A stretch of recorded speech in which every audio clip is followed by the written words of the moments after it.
যে ভালোবাসা দুজনের সমান পরিমাণ গুরুত্ব থাকে, সেই ভালোবাসা মৃত্যুর আগ পর্যন্ত বেঁচে থাকে।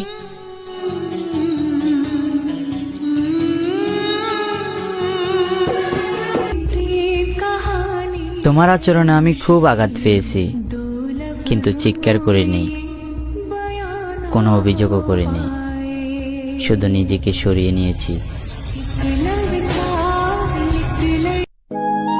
একটা পুরুষের জীবন তখনই সুন্দর হয়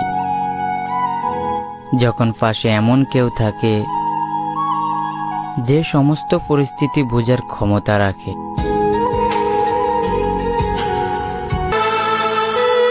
সত্তরটা মেয়েকে পটানো পুরুষত্ব নয়, একজনকে ভালোবেসে 70 বছর কাটিয়ে দেওয়াই হলো আসল পুরুষত্ব।